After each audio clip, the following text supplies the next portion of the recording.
Peter spotted movement in the distance and instantly knew he needed to stay alert. Reports of predators in the area had made him cautious. He moved closer, wondering if it might be the bear he was tracking. Then something startling caught his eye. The bear appeared, but it wasn't alone. It was carrying a child. Peter's face drained of color. He had never witnessed anything so bizarre. His first thought was to make sure the baby was safe, but there was a serious obstacle. The bear wouldn't let the child go. Choosing to approach slowly, Peter's mind filled with questions and unease. Why was the bear carrying a baby? What was it planning to do? He had no time to waste, yet any sudden move could provoke the bear and put the child in grave danger. Peter decided to handle it himself. He moved cautiously from behind, watching as the bear placed the boy on the ground. This could be his chance to save him. But one wrong move could end in disaster. Suddenly, the bear turned. At first, Peter thought it hadn't noticed him, but then he saw the shift in its posture, and it was not good. His heart pounded so hard he could feel it in his chest. Fear gripped him like never before. Locking eyes with the bear, Peter relied on his ranger training. No sudden movements. Stillness was the only thing keeping him alive. Then the bear made its move. Instead of attacking, it scooped up the boy and ran off. Peter tried to track its direction, but it was too quick. He needed help immediately, so he contacted the other rangers to organize a rescue. There was a new problem. The other rangers didn't believe him. Peter pleaded for help, but they dismissed his claims, suggesting he let the matter go. They thought he was imagining things. Refusing to give up, Peter contacted the police. The officers who arrived took his words seriously and called for backup. Moments later, Peter's boss pulled the police aside into his office. When they emerged, they didn't speak to Peter. They went straight into the woods. More officers arrived soon after, telling Peter not to move. Their expressions were stern, and he couldn't understand why. What had his boss told them? When Peter confronted him, he was ordered to sit and wait for questioning. Confusion churned in Peter's mind as the officers returned quickly, far too soon to have searched the entire forest. Something else was going on. The questioning began. Peter was pressed about the bear and the child he claimed to have seen. No one seemed convinced, but Peter was certain of what he had witnessed. The officers eventually said they'd be leaving and warned him they didn't appreciate false reports. The weight of disbelief crushed him, and tears welled in his eyes. To make matters worse, Peter was told he could not leave the office. His boss wanted to speak to him directly. Under the strain, Peter broke down, begging his boss to rescue the boy. Then came an even harsher blow. He was suspended. Stripped of his role as a forest ranger, Peter felt the world turn against him. His boss and colleagues believed his mind was unraveling. They thought past trauma had clouded his judgment. Peter had recently lost a baby with his wife, and in their eyes, he was seeing visions of the bear carrying his own child. They urged him to seek therapy, but Peter rejected the idea. This was real, and he would prove it. Determined to uncover the truth, Peter made a plan. The forest was now off limits to him, but he didn't care. The child's safety was all that mattered. His wife tried to stop him, but deep down she understood his resolve. It was useless. Peter went into the forest anyway. He planned his move for early morning, knowing no one would be guarding the forest's edge at that hour. That way he could slip inside without trouble. There was just one thing left to do before leaving: speak to his best friend Jacob, another ranger. Jacob was surprised to see him and had already heard about the suspension. Peter told him everything, explaining his plan to save the boy. Jacob was skeptical and refused at first, but seeing Peter so determined and agitated, he reluctantly agreed. He feared Peter might hurt himself if left alone, so he decided to go along, even though it could end badly. As they walked deeper into the forest, Peter kept talking about the boy and the bear, while Jacob silently wondered if his friend had lost touch with reality. He thought about calling for help, but hesitated. When they reached the spot where Peter claimed to have seen the bear, Jacob spotted something: tracks in the dirt. His interest grew. He had heard of bears in the area, but these prints looked unusually large. In fact, they were black bear tracks. Jacob began to believe Peter had at least seen the bear, though he still doubted the child's existence. Now they both knew they had to tread carefully. If this bear had been keeping a human child, who knew what it might do? Jacob called out that he'd found more tracks, but soon the trail vanished. It was as if the bear had disappeared. Peter grew frustrated, scanning the area. Out of nowhere, a roar cut through the air. Jacob froze. It was close. Peter was certain they were in the bear's territory and that it had likely caught their scent. He started toward the sound, but Jacob grabbed his arm. Peter stared into Jacob's eyes and saw pure fear. Jacob wanted no part of this and urged Peter to call for backup, but Peter refused. The Rangers had already failed him once. He wouldn't rely on them again. Jacob argued to turn back, but the sounds in the distance suggested the bear was slowly coming their way. Peter insisted they stick together. 2 men were harder to attack than 1. They had no equipment, no way to sedate the animal, but Peter was sure they were close now. His adrenaline surged. Rescuing the boy was all he could think about.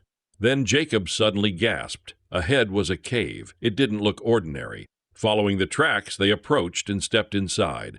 It was definitely a bear's den. Peter crept forward until he froze.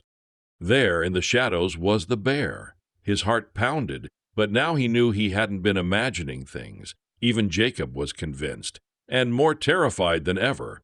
This was far beyond his comfort zone. They shouldn't be there, and there was still no sign of the child. Jacob urged Peter to return to the ranger station to get help, but Peter refused. He still had to find the boy. Then a faint sound reached them, the cries of a child echoing from deep within the cave. The bear reacted instantly, disappearing into the darkness. Moments later, it emerged again, and the crying stopped. Now Peter was certain the boy was inside. Then the bear turned its massive head toward Jacob. It had spotted him. The air grew tense. Jacob froze, unsure of what to do. Peter whispered for him to stay still, but Jacob was so terrified that his legs moved on their own, carrying him backward, step by trembling step. His breath came in short bursts, his eyes locked on the massive creature in front of him. In that instant, the bear's posture changed. It lowered its head, muscles coiling like springs, and with a deep, rumbling growl, it launched forward. The ground seemed to shake under its charge.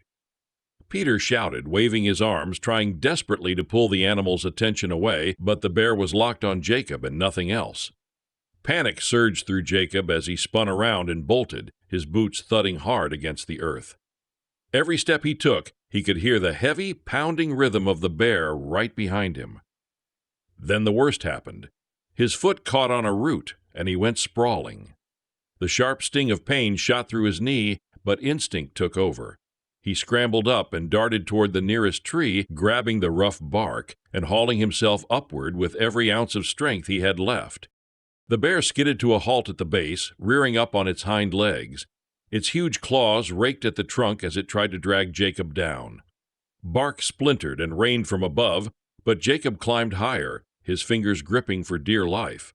After a few tense moments, it seemed he had reached a height beyond the bear's reach. Heart pounding, lungs burning, he clung to the branches, barely daring to breathe. That was when Peter realized this was his one chance. With the bear distracted at the tree, a narrow open path to the cave appeared before him. Jacob's frantic shouts echoed through the forest, but Peter's focus had shifted entirely. Every fiber of his being screamed one thing: get to the boy. He moved quickly but cautiously, his senses on high alert. Jacob's voice rang out again, warning him that the bear would be back any second. Peter's stomach tightened. There was no time to hesitate. He broke into a run, his boots crunching over leaves and twigs, each step taking him closer to the cave's dark mouth. The air around the entrance felt cooler, heavier, and the shadows inside seemed to swallow the light. Without slowing, Peter crossed the threshold into pitch darkness. The smell hit him first. Damp earth mixed with the musky scent of animal fur. Pulling his phone from his pocket, he switched on the flashlight, the thin beam cutting through the black. The walls were jagged, the ceiling low in places, forcing him to duck. His ears strained to pick up any sound beyond the pounding of his heart. Then he heard it, a faint, wavering noise, almost lost in the echoes of the cave. A child's cry. He froze, every muscle tense, the sound sending a rush of adrenaline through his veins.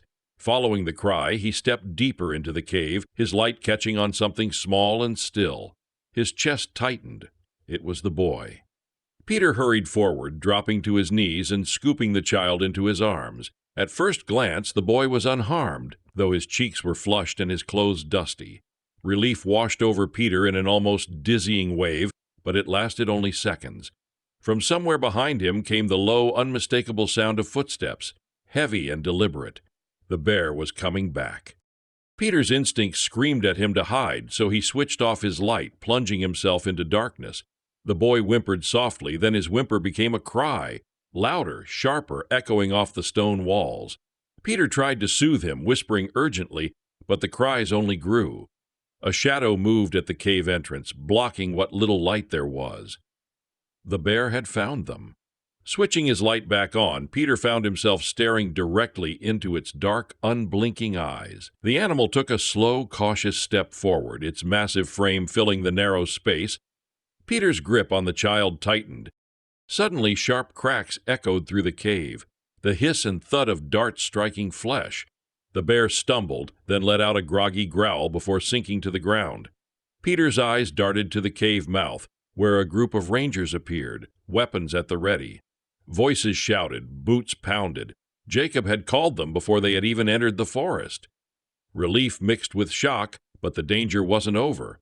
The rangers quickly moved in, lifting the child from Peter's arms with care. The police, who had arrived alongside the rangers, confirmed there were no reports of a missing boy, which only deepened the mystery. They transported the boy to the nearest hospital, Peter riding in the same vehicle, refusing to let him out of sight. At the hospital, the air was thick with urgency. Doctors rushed the boy into an examination room while officers collected a DNA sample for identification. Peter hovered in the hallway, pacing, his mind racing through 100 questions. Hours passed. The bear, meanwhile, was also taken for evaluation, sedated, monitored, and eventually deemed healthy enough to be released back into the forest. Peter was relieved to hear it, but his focus never wavered from the boy. 24 sleepless hours later, a police captain called Peter into an office. His wife had arrived by then, placing a steadying hand on his shoulder. The captain explained what they had discovered, something both heartbreaking and extraordinary. The boy's parents had been found in the forest after a fatal car accident days earlier. The bear had found the child afterward and, instead of harming him, had sheltered and fed him. There were no surviving relatives. For a long moment, Peter couldn't speak, his throat tight, his eyes burning. Then he turned to his wife. They didn't need to exchange a single word. They both already knew what they would do next.